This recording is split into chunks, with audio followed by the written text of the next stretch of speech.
દર્શક મિત્રો, 15મી ગુજરાત વિધાનસભાના છઠ્ઠા સત્રમાં આજના દિવસે હાથ ધરાયેલી મહત્વની કાર્યવાહીના સંકલિત અંશો લઈને અમે ઉપસ્થિત થયા છીએ લોકશાહીના ધબકારા કાર્યક્રમમાં. તો આવો નિહાળીએ લોકશાહીના ધબકારા. ઓર્ડર. ડૉક્ટર મહેન્દ્રભાઈ પાડલિયા. અન્ય અધ્યક્ષશ્રી, તારીખ 31/12/2024ની સ્થિતિએ સ્વર્ણિમ જયંતિ મુખ્યમંત્રી શહેરી વિકાસ યોજના અંતર્ગત ધોરાજી શહેરની ભૂગર્ભ ગટર યોજનાને કેટલી રકમ માટે મંજૂરી આપવામાં આવેલ છે? 31/12/2024ની સ્થિતિએ કેટલો ખર્ચ થયેલ છે અને આ યોજના બાકી કામો ક્યાં સુધીમાં પૂર્ણ કરવામાં આવશે? માનનીય અધ્યક્ષશ્રી, મુખ્યમંત્રી શહેરી વિકાસ યોજના સ્વર્ણિમ જયંતિમાં ખૂબ બધા કામો થયા છે, પરંતુ આજે મારે આ ગ્રહને જણાવતા આનંદ થાય છે કે વિશ્વ ટીબી દિવસ આખું વિશ્વ મનાવી રહ્યું છે ને વિશ્વએ સંકલ્પ કર્યો છે કે સમગ્ર વિશ્વની અંદરથી ટીબી નાબૂદ થાય. અને આદરણીય પ્રધાનમંત્રીએ પણ હાકલ કરી છે કે ભારતની અંદરથી પણ ટીબીને દેશવટો આપવો છે. આદરણીય ભૂપેન્દ્રભાઈના નેતૃત્વમાં એ કામ ખૂબ સારી રીતે થઈ રહ્યું છે. પૂરક પોષણ માટે અને સ્વાભાવિક સામાન્ય રીતે આ ટીબી ગરીબ વસ્તીની અંદર વધારે પ્રમાણે જોવા મળતો હોય છે. તો આવા ટીબીના દર્દીઓને શોધી કાઢવાનું, શોધી કાઢ્યા પછી એને યોગ્ય દવા આપવાનું અને સાથે પૂરક પોષણ આપવા માટે રાજ્ય સરકાર 1000 આપી રહી છે. અને કેટલાય આ ગ્રહની અંદર કેટલાય ધારાસભ્યો છે કે પોતાના વિસ્તારની અંદર નિક્ષય મિત્રની અંદર એને પૂરક પોષણની કીટો આપી. કેટલીય કંપનીઓ છે CSR ફંડમાંથી પણ આ વિષય અને આ વાત આ ટીબીના દર્દીઓ સુધી પહોંચાડી રહ્યા છે. માનનીય અધ્યક્ષશ્રી, ત્યારે મારે આપના માધ્યમથી આ ગ્રહના તમામ સભ્યોને એક અપીલ છે. પોતે પોતાના મત વિસ્તારની અંદર, પોતાના વિધાનસભા વિસ્તારની અંદર આવા દર્દીઓનું લિસ્ટ મંગાવી અને એમાંથી જે લોકોને પૂરક પોષણની કીટ બાકી હોય તો ક્યાંક કંપનીનો સંપર્ક કરી, ક્યાંક લોકોનો સંપર્ક કરી અને સેવાભાવી પ્રજાની આપણા ગુજરાતમાં કંઈ કમી નથી તો એ લોકોને આવા લોકો સાથે જોડી અને એને કીટ મળતી થાય એ પ્રમાણે સૌ ધારાસભ્ય મિત્રોએ વ્યવસ્થા કરે. અને માનનીય અધ્યક્ષ શ્રી મહેન્દ્રભાઈએ પૂછ્યું છે, સ્વર્ણિમ જયંતિ મુખ્યમંત્રી શહેરી વિકાસ યોજનામાં ધોરાજી નગરપાલિકાની ભૂગર્ભ ગટર યોજનામાં pumping station, DI, RCC pipeline, pumping machinery, compound wall તથા 2 વર્ષ મરામત નિભાવણીના કામો આપણે આવરી લીધા છે. માનનીય અધ્યક્ષશ્રી, આ ભૂગર્ભ ગટર યોજનાના કામો માટે 27/6/2024ના પત્રથી ગુજરાત શહેરી વિકાસ કંપની દ્વારા વર્ક ઓર્ડર આપણે આપી દીધો છે અને 65% કામગીરી આપણે પૂર્ણ કરી છે. માનનીય અધ્યક્ષશ્રી, અને સ્વર્ણિમ જયંતિ મુખ્યમંત્રી શહેરી વિકાસ યોજના હેઠળ રાજકોટ જિલ્લાની નગરપાલિકાઓમાં ભૂગર્ભ ગટર યોજના ભાગ 2ના કામની વિગતો માનનીય અધ્યક્ષશ્રી ભાયાવદરમાં 353.02 લાખના ભાવપત્રકોને મંજૂરી આપી છે. ઓનલાઈન ભાવપત્રકો આપણે માગી લીધા છે. ધોરાજીમાં માનનીય અધ્યક્ષશ્રી 1613.43 લાખના ભાવપત્રકોને મંજૂરી આપી છે. 65% કામ પૂરું કર્યું છે. માનનીય અધ્યક્ષશ્રી, જસદણની અંદર 2254 લાખના સૈદ્ધાંતિક મંજૂરી આપી દીધેલ છે અને તાંત્રિક તથા વહીવટી મંજૂરીની પ્રક્રિયા હેઠળ છે. શ્રીમતી દર્શિતાબેન શાહ. માનનીય અધ્યક્ષ, સ્વર્ણિમ જયંતિ મુખ્યમંત્રી શહેરી વિકાસ યોજના અંતર્ગત રાજ્યની સ્થાનિક સંસ્થાઓ કયા કયા ઘટક હેઠળ કયા કયા કામો લઈ શકે એની મને માહિતી આપવા વિનંતી છે. આભાર.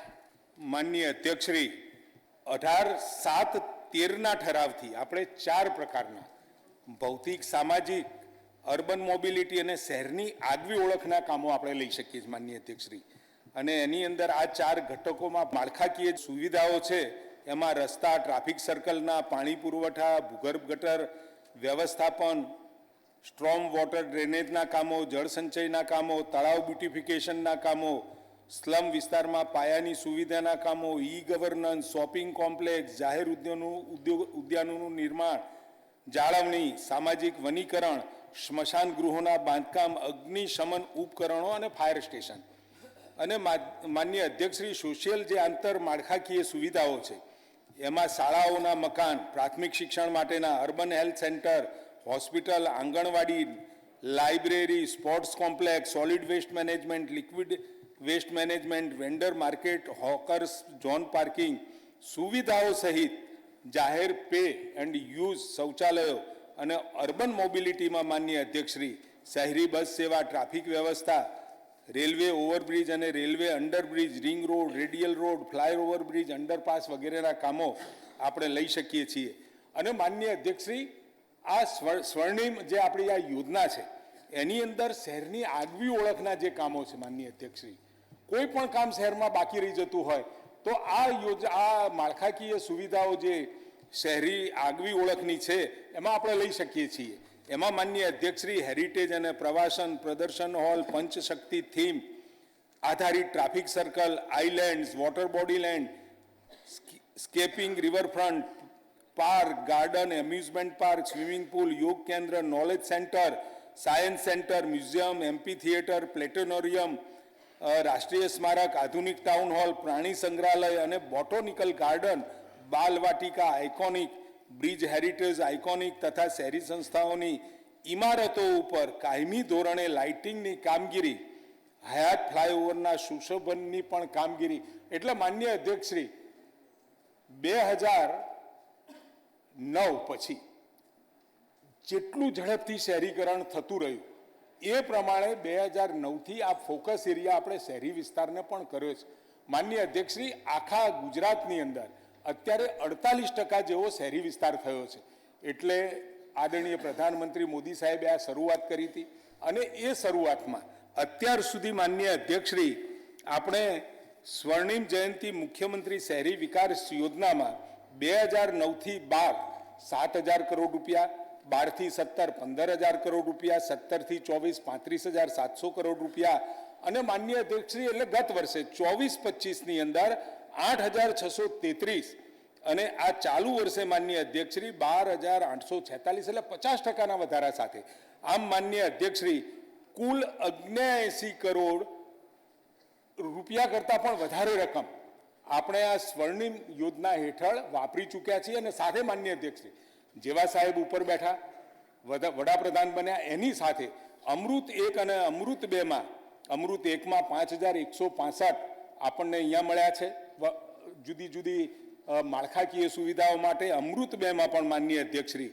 2021થી 17,717 કરોડ માનનીય અધ્યક્ષશ્રી આમ ટોટલ જોઈએ તો લગભગ 90,000 કરોડની આસપાસના શહેરી જે નગરપાલિકાઓ છે ને દરેક ધારાસભ્યના મત વિસ્તારમાં ક્યાંક ને ક્યાંક નગરપાલિકા આવતી હશે. તો પહેલાં એ જે પરિસ્થિતિ હતી કે કોઈ પણ વિકાસનું મહત્વનું કામ કરવું હોય તો કોઈ નગરપાલિકા કરી શકતી નહોતી. અત્યારે તો માનનીય અધ્યક્ષશ્રી ઉપરથી ડબલ એન્જિનની સરકાર, નરેન્દ્રભાઈ તરફથી અમૃતમાં મળતા કામો અને સ્વર્ણિમ જયંતી શહેરી મુખ્યમંત્રી શહેરી વિકાસ યોજનામાં પણ અનેકવિધ રકમો આ નગરપાલિકાઓને મળતી થઈ છે. માન્ય શ્રી અનિકેતભાઈ ઠાકર. માનનીય અધ્યક્ષશ્રી, પાલનપુર શહેરમાં અમૃત 2 મિશન અંતર્ગત સુએજ ટ્રીટમેન્ટ પ્લાન્ટ અને આવરી લેવાયેલ કામોની અત્યારે સ્થિતિ શું છે? માનનીય અધ્યક્ષશ્રી પાલનપુર શહેરમાં અમૃત 2 મેં આપને કહ્યું કે સ્વર્ણિમમાં તો આપણે કામો લઈએ છીએ એ રીતે અમૃત 1માં પણ લેવાયેલા છે, અમૃત 2માં પણ લેવાયેલા છે. પરંતુ એમને જે પર્ટિક્યુલર જે જવાબ માંગ્યો છે એમાં આપણે અમૃત 2માં કામનો સમાવેશ થયો છે. માનનીય અધ્યક્ષશ્રી અને ભૂગર્ભ ગટર વ્યવસ્થાપન, તળાવ નવીનીકરણ, બાગ બગીચા માટે 5 કામો માટે 237.61 કરોડના ખર્ચે આપણે એને હાથ ધર્યા છે. માનનીય અધ્યક્ષશ્રી એમને જે માહિતી માગી છે એ પ્રમાણે અમૃત મિશન 2 હેઠળ પાણી પુરવઠાના એક કામ માટે 60.65 કરોડ, એમાં રાઇઝિંગ મેઇન, અમીરબાગ સમથી મ્યુનિસિપલ ગાર્ડન અને માલણ દરવાજા, મીરાગેટ સમથી જહાનારા સમ, વીઆઈપી સોસાયટી ઉપાસના વિદ્યાલય સમ, તિરુપતિનગર અને ગઠામણ ડિસ્ટ્રીબ્યુશન નેટવર્ક, લીલાસા આશ્રમ, ફસિયા ટેકરા મ્યુનિસિપલ ગાર્ડન સુધી, Malan Darwaja, Ganeshpura, Jahanara, Vrindavan, Gobari road, VIP society અને ઉપાસના વિદ્યાલય. અને માનનીય અધ્યક્ષશ્રી ભૂગર્ભ ટાંકીમાં માલણ દરવાજા, મીરા દરવાજા, હનુમાન ટેકરી, ટેકનિકલ હાઈસ્કૂલ, વીઆઈપી સોસાયટી અને ઉપાસના વિદ્યાલય અને માન્ય અધ્યક્ષશ્રી જે ઊંચી ટાંકીની વાત છે એમાં માલણ દરવાજા આપણે બનાવીએ છીએ, ટેકનિકલ હાઈસ્કૂલ આગળ, વીઆઈપી સોસાયટી, ગઠામણ અને ઉપાસના વિદ્યાલય ખાતે. આ ઉપરાંત માન્ય અધ્યક્ષશ્રી pumping machinery, pump house, compound wall અને ઘરના જોડાણ લગભગ 25,000 જેટલા જેવા ઘટકોનો પણ આપણે સમાવેશ કર્યો છે માન્ય અધ્યક્ષશ્રી. અને ભૂગર્ભ ગટર વ્યવસ્થાપનમાં માન્ય અધ્યક્ષશ્રી 2 કામોનો સમાવેશ થયો છે. એમાં 167.43 કરોડના ખર્ચે આપણે હાથ ધર્યા છે. પ્રવીણભાઈ માળી. માન્ય અધ્યક્ષશ્રી, અમૃત એટલે Atal mission for rejuvenation and urban ટ્રાન્સફોર્મેશનની જે શરૂઆત રાજ્યની અંદર કરવામાં આવી નરેન્દ્રભાઈના નેતૃત્વમાં, એમાં 2.0 જે આવ્યું એને કયા બનાસકાંઠા જિલ્લામાં શહેરોનો સમાવેશ કર્યો છે અને એમાં વિશેષ કયા કામો હાથ ધરવામાં 2.0માં કરવામાં આવ્યા છે, માન્ય મંત્રીશ્રી જાણવા માગું છું. માન્ય અધ્યક્ષશ્રી, બનાસકાંઠાની અંદર કુલ 6 શહેરોનો આપણે સમાવેશ કર્યો છે, જેમાં ભાભર, ધાનેરા, થરાદ, એમાં તળાવ નવીનીકરણ, બાગ બગીચા, પાણી પુરવઠો, પાલનપુરમાં મેં પહેલાં કહ્યું એ પ્રમાણે તળાવ નવીનીકરણ, બાગ બગીચા, પાણી પુરવઠા અને ભૂગર્ભ ગટર યોજના એનો સમાવેશ કર્યો છે. અને ડીસામાં માન્ય અધ્યક્ષશ્રી બાગ બગીચા, પાણી પુરવઠા અને ભૂગર્ભ ગટર યોજનાનો આપણે એમાં સમાવેશ કર્યો. માન્ય જિજ્ઞેશભાઈ મેવાણી. માન્ય અધ્યક્ષશ્રી, આ એસટીપીનો પ્રોજેક્ટ જવાબમાં જણાવ્યા પ્રમાણે 6 ડિસેમ્બર 2025 સુધીમાં પતશે. એ પતે ત્યાં સુધી અત્યારે જે વોટર બોડીઝમાં પ્રદૂષિત પાણી છોડવામાં આવે છે એના કારણે જે એન્વાયરમેન્ટલ ઇકોલોજીકલ કે જીવસૃષ્ટિને નુકસાન થઈ રહ્યું હોય એને ખાળવા માટેનું આપણું શું આયોજન છે? માન્ય અધ્યક્ષશ્રી, વર્ષો સુધી માન્ય અધ્યક્ષશ્રી, આ તો આદરણીય નરેન્દ્રભાઈનો આપણે આભાર માનીએ કે એમની નજર આ ગંદા પાણી ઉપર ગઈ અને ગંદા પાણીને પણ ઉપયોગ ટ્રીટ કરી અને એનો ઉપયોગ કરી શકાય એ પ્રકારનો. અને આદરણીય પ્રધાનમંત્રી મોદી સાહેબ અહીંયા મુખ્યમંત્રી હતા એ વખતે માન્ય અધ્યક્ષશ્રી કેવળ પ્રોબ્લેમ્સ નહીં, સોલ્યુશન શું હોઈ શકે, પ્રોબેબલ સોલ્યુશન શું હોઈ શકે એના માટે એમને ચિંતા કરી. અને આજે માન્ય અધ્યક્ષશ્રી પાલનપુર હોય કે કોઈ બીજા શહેરો, એ તમામ જગ્યાએ આ પ્રકારના કામો આપણે હાથ ધર્યા છે. અને એ હાથ ધરી આગામી સમયની અંદર આ એસટીપી પ્લાન્ટ આપણે પૂરા કરી અને જે પણ કોઈ શહેરનું ગંદુ પાણી હોય એમાં મેક્સિમમ એને ટ્રીટ કરી અને એના બીજા ઉપયોગમાં લઈ શકાય એ પ્રમાણે રાજ્ય સરકારનો સંકલ્પ છે. માન્ય શ્રી વીડી ઝાલા. માન્ય અધ્યક્ષશ્રી, સાબરકાંઠા જિલ્લામાં બિનખેતીની કુલ કેટલી અરજીઓ મળી અને સાબરકાંઠા જિલ્લામાં એમાંથી કેટલી મંજૂર કરવામાં આવી અને બિનખેતીની જે પરવાનગી માગતી જે અરજીઓ છે એની પદ્ધતિ ઓનલાઈન ક્યારથી કરવામાં આવી અને જે અરજીઓ મળે એની મંજૂર અથવા નામંજૂર કરવાની જે વૈધાનિક એની સમય મર્યાદા છે એ શું છે? માન્ય અધ્યક્ષશ્રી, માન્ય સભ્યશ્રીએ જે તે પૂછ્યું છે કે ગુજરાત રાજ્યમાં માન્ય અધ્યક્ષશ્રી ડિજિટલ ટેકનોલોજીનો માધ્યમથી નાગરિકો અને કર્મચારીઓનો સીધો સંપર્ક વિના માન્ય અધ્યક્ષશ્રી આપણે સેવા આપી શકાય, છેવાડાના માનવી સુધી એ પહોંચી શકાય એ પ્રમાણે માન્ય અધ્યક્ષશ્રી મહેસૂલી સેવા ઓરા પોર્ટલ પર ઓનલાઈન માન્ય અધ્યક્ષશ્રી સરળ, ઝડપી અને પારદર્શકતા માન્ય અધ્યક્ષશ્રી આવી છે. અને બિનખેતી પરવાનગીની સંબંધિત કાર્ય પદ્ધતિ મહેસૂલ વિભાગે માન્ય અધ્યક્ષશ્રી તારીખ 12/12/2018ના રોજ પરિપત્ર સમક્ષ ગુજરાતનું કરવામાં આવ્યું છે. માન્ય અધ્યક્ષશ્રી, જિલ્લામાં માન્ય અધ્યક્ષશ્રી જે અરજીઓ મળી એ 2154 હતી માન્ય અધ્યક્ષશ્રી અને મંજૂર એ 370 કરવામાં માન્ય અધ્યક્ષશ્રી આવી છે. એમ બિનખેતી પરવાનગી આપવાની વિધાનિક સમય મર્યાદા 90 દિવસની હોય છે માન્ય અધ્યક્ષશ્રી, પરંતુ સેન્ટ્રલ PSO યુનિટ સચિવાલય દ્વારા માન્ય અધ્યક્ષશ્રી અરજીની પૂર્ણ ચકાસણી કરી અને અરજી હેઠળ વિગતો અને મહેસૂલ રેકોર્ડ ચકાસી સમય મર્યાદા માન્ય અધ્યક્ષશ્રી નક્કી કરવામાં આવે છે. માન્ય અધ્યક્ષશ્રી ગ્રીન ચેનલ છે એ માત્ર આપણે 10 જ દિવસની અંદર નક્કી કરી દેતા હોઈએ છીએ માન્ય અધ્યક્ષશ્રી. યલો ચેનલ છે 45 દિવસ અને રેડ ચેનલ છે એ માન્ય અધ્યક્ષશ્રી 90 દિવસ. માન્ય શ્રી પીસી બરંડા. માન્ય અધ્યક્ષશ્રી, બિનખેતી પરવાનગીની અરજી સાથે અરજદારશ્રીઓએ કેટલા આધાર પુરાવા જોડવામાં આવે છે? જે બિનખેતી પરવાનગી માટે વસૂલાતમાં આવતી પ્રોસેસ ફી કેટલી હોય છે અને જે અરજીઓ નામંજૂર કરવામાં આવી છે તો ફરીથી અરજી એક્ટિવ કરવા માટે કેટલી ફી લેવામાં આવે છે? માન્ય અધ્યક્ષશ્રી, બિનખેતી પરવાનગીની અરજી અરજદાર દ્વારા માત્ર નિયત એક નમૂનાનું અરજી ફોર્મ બનાવ્યું છે માન્ય અધ્યક્ષશ્રી, એની અંદર આપણે ભરીએ અને ઘોષણાપત્રક જોડવાનું માન્ય અધ્યક્ષશ્રી માત્ર રહે છે. મને કે બિન ખેતીની પરવાનગી માગણીવાળી જમીન ક્ષેત્રફળ આધારિત 50 પૈસા માન્ય અધ્યક્ષશ્રી ચોરસ મીટરે આપણે પ્રોસેસ વસૂલ કરવામાં આવે છે. અને એકવાર માન્ય અધ્યક્ષશ્રી દફતરે કરી અને બિન ખેતી પરવાનગીની અરજી પૂર્ણ કરવા માટે માત્ર 10 પૈસા જ માન્ય અધ્યક્ષશ્રી આપણે એમની પાસેથી લઈએ છીએ અને એ રીતે એ પૂર્ણ અરજી ચાલુ થઈ જાય. માન્ય શ્રી શૈલેષભાઈ પરમાર. માન્ય અધ્યક્ષશ્રી, માન્ય મંત્રીશ્રી પાસે જાણવું છે કે 2154 અરજીઓની જે અરજીઓ આવી એમાં 1370 અરજીઓને મંજૂર કરવામાં આવી. આ 1370 અરજીઓમાં કેટલી ચોરસવાર જગ્યા જે બિનખેતી કરવામાં આવી, જો મંત્રી પાસે જવાબ હોય તો મને આપે. માન્ય અધ્યક્ષશ્રી, શૈલેષભાઈએ જે પ્રશ્ન પૂછ્યો છે હું એમને મોકલી આપીશ. માન્ય શ્રી ધવલસિંહ ઝાલા. ઉદ્યોગો માટે ખેતીની જમીન વિલયન થવાના કારણે દેશના કૃષિ આધારિત રાષ્ટ્રીય ઉત્પાદનમાં ઘણો ઘટાડો થઈ રહ્યો છે. સરકાર શું પગલાં લેશે જેથી ઉદ્યોગો અને કૃષિ બંનેના હિતોનું સંરક્ષણ થાય? માન્ય અધ્યક્ષશ્રી, આમ તો પ્રશ્ન જમીન પૂરતો છે, પણ જેટલી ખેતીની જે પ્રમાણે આપણે થાય છે એ મુજબ માન્ય અધ્યક્ષશ્રી અનેક ક્ષેત્રે ગુજરાતના મુખ્યમંત્રીશ્રી આજે પણ જે અપિયત હતી એને પણ પિયત કરવા માટે બેલેન્સ કરીને એમાંથી આપણે વધારો કર્યો છે. માન્ય શ્રી બાબુલાલ જમનાદાસ પટેલ.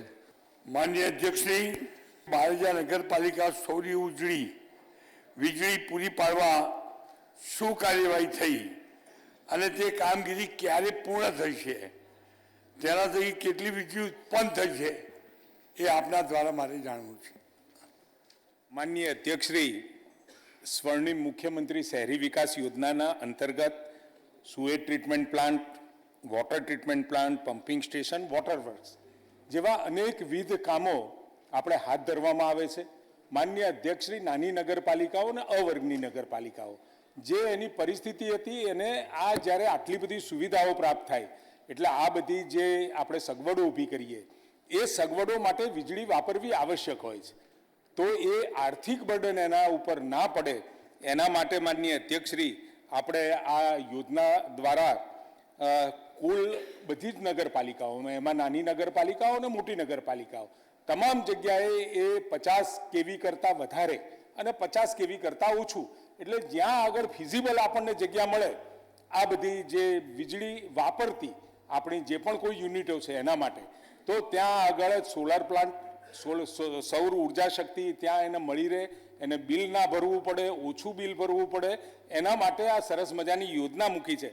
માનનીય અધ્યક્ષશ્રી, એ અંતર્ગત બારેજા નગરપાલિકા તરફથી કુલ 13 સ્થળો પર સોલાર પ્લાન્ટ સ્થાપવા માટે રજૂઆત મળેલી હતી, જેમાં 8 ટ્યુબવેલ, 4 પમ્પિંગ સ્ટેશન, 1 એસટીપીનો સમાવેશ થાય છે, જે પૈકી 8 ટ્યુબવેલ, 3 પમ્પિંગ સ્ટેશનની વીજ ડિમાન્ડ 50 કિલોવોટથી ઓછી હોય એવું જણાવેલું માનનીય અધ્યક્ષશ્રી. એટલે રિટર્ન ઓફ ઇન્વેસ્ટમેન્ટનો સમયગાળો વધી જાય. બીજું એક પમ્પિંગ સ્ટેશન એવું છે કે જેની વીજ ડિમાન્ડ 52.22 કિલોવોટ હતી, ત્યાં સ્થળ સ્થિતિ મુજબ શેડો એનાલિસિસ કરતા માનનીય અધ્યક્ષશ્રી પ્રોજેક્ટને અનુરૂપ શેડો ફ્રી આપણને જમીન ના મળી એટલે આપણે એને કામગીરી હાથ ઉપર નથી ધરી શક્યા.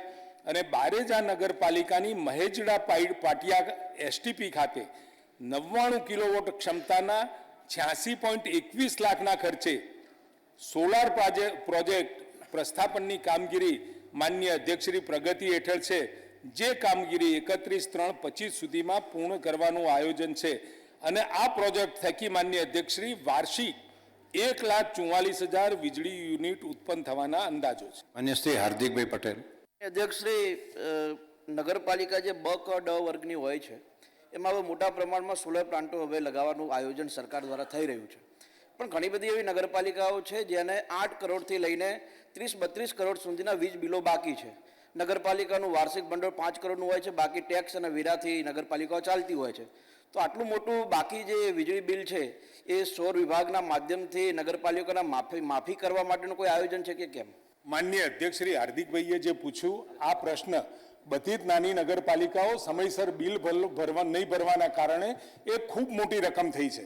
માનનીય અધ્યક્ષશ્રી, આદરણીય મુખ્યમંત્રીશ્રીએ એમાં લોનની વ્યવસ્થા કરી આપી છે ને એમને મળતી જે ગ્રાન્ટો છે એ ધીમે ધીમે લોન હપ્તા પેટે એ લેવાનું પણ નક્કી કર્યું છે માનનીય અધ્યક્ષશ્રી. એટલે અત્યારે આખા રાજ્યની અંદર નાની કે મોટી કોઈ પણ નગરપાલિકા હોય ક્યાંય એને પરેશાન થવાની જરૂર નથી. અને આ જે પ્રોજેક્ટ છે માનનીય અધ્યક્ષશ્રી, જે નાની નગરપાલિકાઓ છે ને 50 કેવી કરતાં ઓછી જરૂરિયાતવાળા છે અથવા તો જમીન નથી મળતી, તો એના માટે પણ કેપ્ટિવ સોલાર પ્રોજેક્ટ આપણે કરી રહ્યા છીએ અને ત્યાં થતું વીજળીનું ઉત્પાદન એ બાકીની જે સાપેક્ષમાં એ બાકીની નગરપાલિકાઓને પણ મળશે.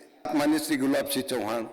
માનનીય અધ્યક્ષશ્રી, છેલ્લા 2 વર્ષમાં એટલે કે તારીખ 1/2/23થી અને 31/1/25 દરમિયાન મહીસાગરમાં કુલ 128 કામ મંજૂર થયા અને પંચમહાલમાં 153 રોડ મંજૂર કરવામાં આવ્યા.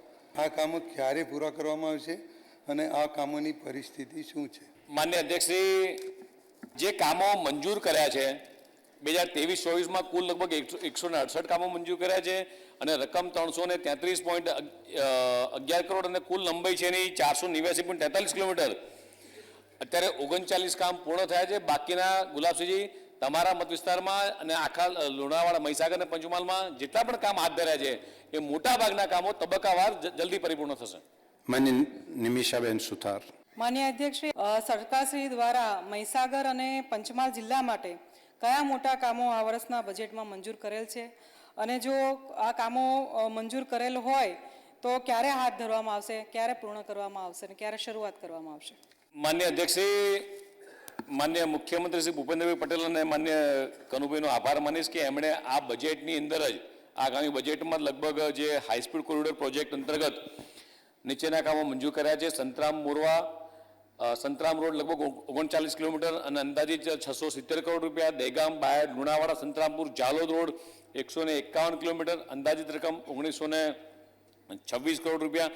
માન્ય અધ્યક્ષશ્રી, આપ જે રોડો બન્યા છે રાજસ્થાન અને મધ્યપ્રદેશની બોર્ડરનો પણ ટચ થાય છે અને લગભગ 54 ગામોની લગભગ 1,77,000 જેટલી વસ્તી અવરજવર કરવાની સાથે અન્ય રાજ્યોના જે અડીને રાજ્યો આવે છે એમાં લગભગ 10,000 જેટલા વાહનો પર ડેના પસાર થતા છે, એટલે એમનો પણ સમયનો ફાયદો થશે. સાથે સાથે જે કેલ્ક્યુલેટ કરીએ છીએ લગભગ 5,000 કરતાં વધારે માનવ કલાકોની માન્ય અધ્યક્ષ બચત થવાની છે અને પ્રતિદિન 60 ટન પ્રતિદિન જેટલો કાર્બન એમિશન ઘટશે અને ડીઝલ પેટ્રોલ પણ ઘટશે.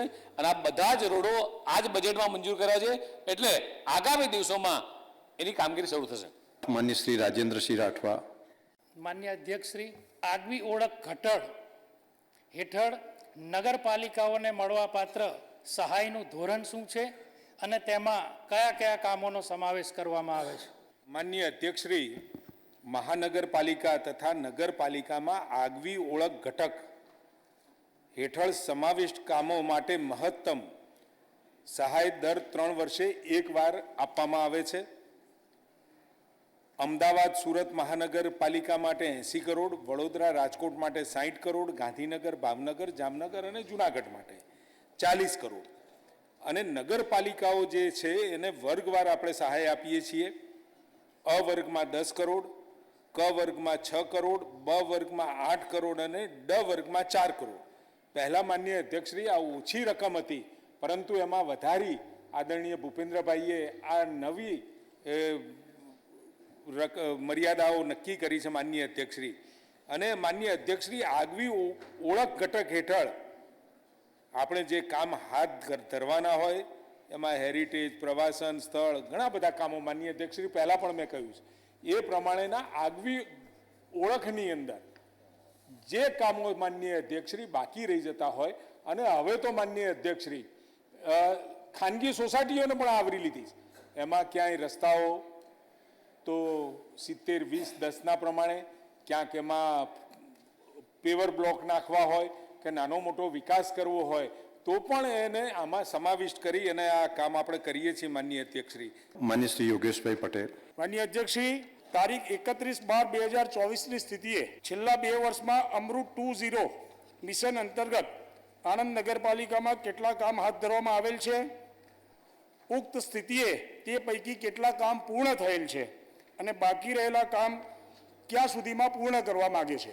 માનનીય અધ્યક્ષશ્રી, અમૃત 2 મિશન અંતર્ગત આણંદ જિલ્લાના આણંદ, આંકલાવ, બોરિયાવી, બોરસદ, કરમસદ, ખંભાત, ઓડ, પેટલાદ, સોજિત્રા અને ઉમરેઠ એમ કુલ 10 શહેરનો સમાવેશ થયો છે. માનનીય અધ્યક્ષશ્રી, એમાં બોરિયાવી અને પેટલાદની અંદર તળાવ નવીનીકરણ, બાગ બગીચા અને પાણી પુરવઠા, એમ આ 3 કામોનો સમાવેશ થયો છે. અને એ નગરપાલિકાઓ આ પ્રકારની એને જે જરૂરિયાત હોય આગવી ઓળખમાં એની દરખાસ્ત કરતી હોય છે. એ અનુસાર આપણે અહીંયાથી રાજ્ય સરકારમાંથી એ કામો સૈદ્ધાંતિક મંજૂરી પછી મંજૂર થયા પછી એ કરતા હોઈએ છીએ. આણંદમાં તળાવ નવીનીકરણ, બાગ બગીચા, પાણી પુરવઠા, ભૂગર્ભ ગટર યોજના, બોરસદમાં બાગ બગીચા, પાણી પુરવઠા, સોજિત્રામાં બાગ બગીચા, તળાવ નવીનીકરણ, આંકલાવ, કરમસદ, ખંભાત, ઓડ અને ઉમરેઠમાં તળાવ નવીનીકરણ અને પાણી પુરવઠાના કામો માનનીય અધ્યક્ષશ્રી આપણે મંજૂર કર્યા છે. અને માનનીય અધ્યક્ષશ્રી આ કામો ખૂબ ઝડપી વહેલી તકે પૂરા થાય એના માટે રાજ્ય સરકાર કટિબદ્ધ છે. માનનીય શ્રી વિમલભાઈ ચુડાસમા. માનનીય અધ્યક્ષશ્રી, રાજ્યમાં તાલુકા વિકાસ અધિકારી કેટલી જગ્યાઓ ભરાયેલ છે અને કેટલી જગ્યાઓ ખાલી છે? ખાલી જગ્યાઓ ક્યાં સુધી ભરવાનું આયોજન છે? માનનીય અધ્યક્ષશ્રી, ટોટલ સાહેબ અમારી 33 જિલ્લાઓ પૈકીની 48 જગ્યાઓ મંજૂર થયેલી છે અને 205 જગ્યાઓ અમે ભરેલી છે અને માત્ર 43 જગ્યાઓ ખાલી છે. 43 જે બાકી છે સાહેબ ટૂંક સમયની અંદર અમે ભરી દેવાના છે. માનનીય શ્રી ભગાભાઈ બારડ. માનનીય અધ્યક્ષશ્રી, નાણાં પંચની જે ગ્રાન્ટ આવે છે એની અંદર ગ્રામ પંચાયત, તાલુકા પંચાયત, જિલ્લા પંચાયતનો હિસ્સો હોય છે અને મોટે ભાગે એમાં ટાઈટ અને અનટાઈટ 2 ગ્રાન્ટ હોય છે. એટલે 60% છે રોડ રસ્તામાં વાપરવાની હોય છે અને 40% છે પાણીમાં વાપરવાની. આપણે ગુજરાત રાજ્યની અંદર અને એમાં ગીર સોમનાથ જિલ્લામાં મોટે ભાગે નળ સે જળ યોજના હેઠળ તમામ ગામોમાં વાસ્મોના પાણીના કામ થઈ ગયેલા છે. એટલે ઘણી ગ્રામ પંચાયતમાં એ 40% ગ્રામ છે વણ વપરાયેલી પડી રહી છે. તો એની અંદર બીજી વ્યવસ્થા કરીને જો એમને બીજે કામોમાં વાપરવાની કોઈ પરમિશન આપણે આપી શકીએ તો એ આપવી જોઈએ, તો એ ગ્રાન્ટનો ત્યાં ઉપયોગ થઈ શકે અને ગ્રામ પંચાયતોના કામો થઈ શકે. માનનીય અધ્યક્ષશ્રી, આ પ્રશ્ન માત્ર તાલુકા વિકાસ અધિકારી પૂરતો છે. એના માટે અલાયદી નોટિસ આપશે, તેના માટેનો જવાબ માનનીય અધ્યક્ષશ્રી આપવામાં આવશે. માનનીય શ્રી ડોક્ટર પ્રદ્યુમન વાજા. આદરણીય અધ્યક્ષશ્રી, વર્ષવાર કેટલા તાલુકા અધિકારીશ્રીની સીધી ભરતીથી અને બઢતીથી નિમણૂક થયેલ છે? માનનીય અધ્યક્ષશ્રી, 2024ની અંદર સીધી ભરતીથી 1 અને 2025માં સીધી ભરતીથી 8 જગ્યાઓ માનનીય અધ્યક્ષશ્રી ભરી છે અને બાકીની આ બઢતી આપેલી છે. તો દર્શક મિત્રો, ફરી મળીશું. ત્યાં સુધી રજા આપશો. નમસ્કાર.